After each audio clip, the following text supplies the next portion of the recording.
Voilà, nous voilà de retour sur le 102 de la Maison de la Radio pour cette émission donc consacrée aux extraterrestres, ovnis et autres choses qui habiteraient d'autres endroits de l'univers, ou peut-être même d'un autre univers. D'ailleurs, est-ce qu'on peut... Monsieur Petit, tout à l'heure, pardonnez-moi, je reviens juste quelques secondes à vous pour que vous répondiez à cette question. On a eu pas mal de coups de fil de gens qui disent comment reçoit-il, comment est-il contacté, comment reçoit-il ce courrier? Par quel moyen le recevez-vous? Par la poste. Ah, d'accord. Et Christophe, pourquoi est-ce qu'on lui écrit par la poste à ce monsieur? Pourquoi est-ce qu'on poste une lettre, un extraterrestre posterait-il une lettre dans une boîte aux lettres? Pour que vous posiez la question. D'accord. Est-ce que je pourrais faire Au Moyen-Âge, c'était les anges qui envoyaient effectivement des lettres. Écoutez, mon facteur, un jour, il a dit, mais moi j'ai dit aux collègues, je suis le seul facteur d'Aix-en-Provence qui transmette des lettres d'extraterrestres. Ah, c'est sûr, c'est peut-être même le seul de France. Oui. Michel Berger, je voudrais un petit peu recentrer le débat parce que moi, j'ai pas l'impression qu'on parle vraiment d'ufologie, j'ai pas l'impression qu'on parle vraiment de soucoupe volante ou d'extraterrestres ou choses comme ça. J'ai l'impression qu'on est encore en train de reparler sans arrêt du problème des zoomites. Et c'est sûrement un problème très intéressant. C'est un problème qui passionne beaucoup de gens. Monsieur, il est dérangeant. Moi, je crois que finalement, ce sujet des extraterrestres est extrêmement vaste. Il y a des gens qui ont beaucoup travaillé depuis des années là-dessus. Et je crois que, comme lors d'autres émissions, il me semble que la discussion s'enlise sur des sujets qui vous avez raison. Alors, si vous voulez, on va prendre un sujet tout de suite assez tangible, entre guillemets, puisqu'on va avoir un témoignage. Monsieur Monet qui est avec voilà, vous. On peut parler de cas précis. Monsieur Monet a été contacté plusieurs fois depuis 1951, le premier contact. Il est retraité aujourd'hui, il a 63 ans, il va nous raconter ça mieux que moi. Monsieur Monet, on vous écoute. Tout d'abord, bonjour, monsieur de Chavannes, bonjour à tout le monde. Bonjour, monsieur Monet. Est-ce que je peux me permettre, avant de raconter mon histoire, avant de raconter mon histoire, en faire mon premier contact, est-ce que je peux me permettre de répondre à cette dame qui est psychologue? Bien sûr, madame Le Maire, Catherine Le Maire. Oui, psychologue et spécialiste des hallucinations. Alors, j'ai deux choses d'abord à lui dire. Oui, ça peut être vexant. Je n'arrive pas à comprendre comment on peut ne pas faire la différence entre un rêve et la réalité. Monsieur, comment on peut ne pas faire? Monsieur, j'ai halluciné pendant plusieurs années. Alors, la définition même de l'hallucination, c'est qu'on ne reconnaît pas que ça n'est pas réel. C'est-à-dire, pour moi, il n'est pas pathologique d'halluciner. Bien des cultures ont des visions. C'est dans notre culture que c'est considéré comme pathologique. C'est pas désagréable d'halluciner. J'utilise le terme hallucination parce qu'il appartient à ma culture. J'ai eu des visions toute ma vie, y compris d'ovnis, y compris d'autres choses. Ça peut être sous l'effet de substance, Catherine? Non, moi je le prends sur le fait sans. Moi je voudrais bien le témoignage de M. Monet. Mais moi je dis que d'arriver à la conclusion que ça n'est pas réel est la chose la moins naturelle du monde. Naturellement, on y croit. On y adhère et ça paraît plus que réel. C'est pas qu'on y croit, c'est que M. Monet, qui va nous donner son témoignage, j'en suis sûr, a vécu les choses. Non mais quand la définition d'une hallucination, c'est de vivre quelque chose que l'on vit comme réel. Oui, enfin parfois on prend conscience du phénomène hallucinatoire. On se dit, là j'ai halluciné. Mais ça s'appelle plus une hallucination. Ça s'appelle? Ça s'appelle que j'ai halluciné dans le passé.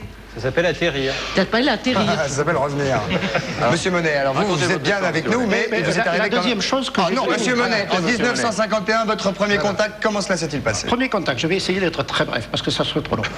1951, j'étais dans le département de Vaucluse, dans un petit village qui s'appelle Courthézon, où habitait ma fiancée. Je venais de la raccompagner chez elle. Il était 1h30 du matin, c'était la nuit, donc c'était au mois de juillet.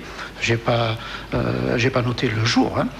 Et comme d'habitude, lorsque je l'ai quitté, je faisais le tour du petit périphérique de petit village, là, et il y avait une petite place avec une fontaine où j'avais l'habitude de m'arrêter, assis sur ma bicyclette, car j'étais à bicyclette, j'avais 7 à 8 km à faire pour venir chez moi, à Orange, et c'est là que je m'arrêtais et que je donnais le premier coup de pédale, habituellement. Et ce jour-là, ça ne s'est pas passé comme d'habitude. Avant même de donner le premier coup de pédale, je me retrouve instantanément téléporté 5 km plus loin sur l'ancienne Nationale 7 qui séparait Courthézon. C'est pas drôle, à Orange.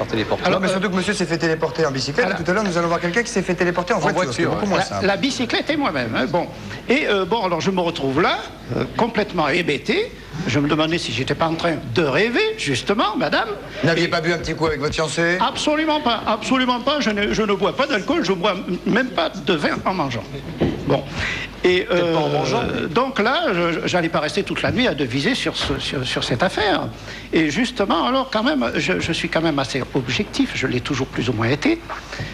Et je me rends compte, en regardant ma montre, qu'il était toujours 1h30 du matin. J'ai écouté, ma montre n'était pas arrêtée, elle marchait.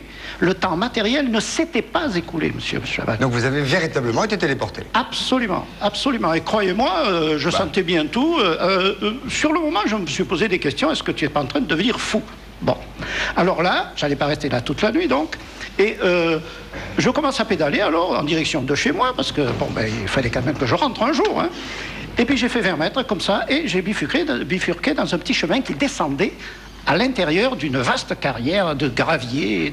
Contre votre volonté enfin, sans avoir la volonté d'y aller. Sans avoir la volonté d'y aller, comme si c'était tout naturel, comme si j'avais toujours fait cela.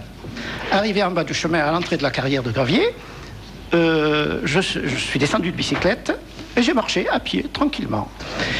Bon, et donc, à un détour, je vois, soudain, un magnifique engin de forme lenticulaire, la forme traditionnelle de la soucoupe volante telle qu'on nous l'a décrit dans les médias, et qui faisait environ 25 mètres de diamètre, 4 mètres de hauteur environ là, à l'endroit du dôme, et qui se sustentait silencieusement au-dessus du sol, sans roulette, sans béquille, sans train d'atterrissage, sans rien. Et cet engin avait une couleur bizarre, c'était à la fois blanc, argent, bleuté, et ça me paraissait très métallique. Et là, vous n'avez pas eu peur? Non, pas encore. J'étais fasciné par cette belle chose qui était là. C'était un peu impressionnant, mais c'était tellement merveilleux. Oh, qu'est-ce que c'était beau, ça.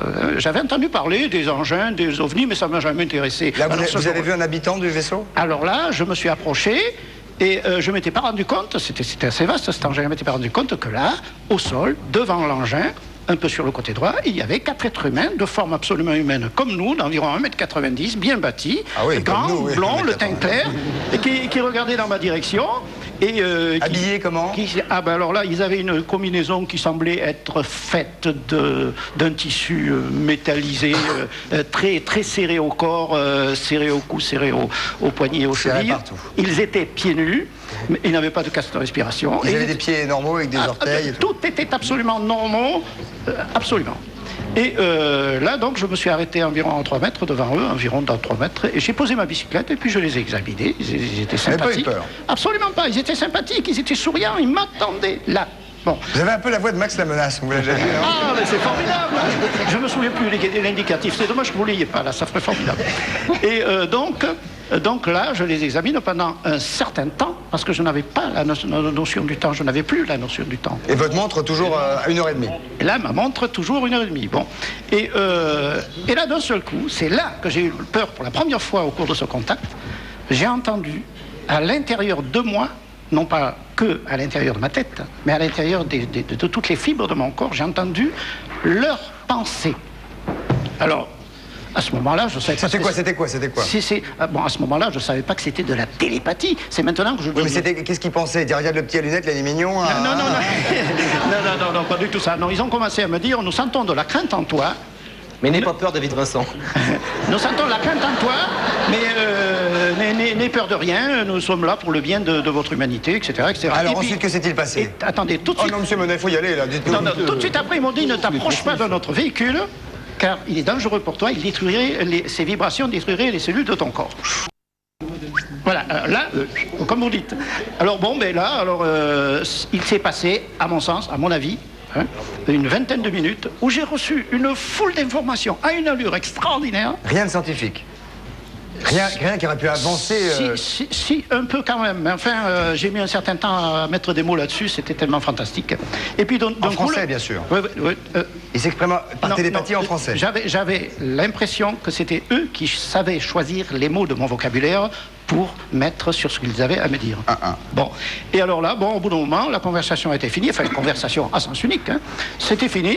Ils étaient là, toujours en face de moi, souriants, sans même leur dire au revoir, ni un signe de main, ni rien. J'ai ramassé ma bicyclette, j'ai fait demi-tour. Et là, le lendemain, vous avez dit quoi à qui? Le lendemain, d'abord, j'ai voulu me donner ma preuve à moi. Et en rentrant, j'ai fait un boucan pas possible pour que le lendemain, mes parents me reprochent d'avoir fait un bruit infernal. Hein. Pour moi, c'était ma preuve à moi. C'était tellement fantastique tout ça. Pourtant, je vous assure, je me sentais absolument aussi normal que maintenant en face de vous. Hein. C'est dire. Tout à fait. Hein. Voyez un peu. Bon.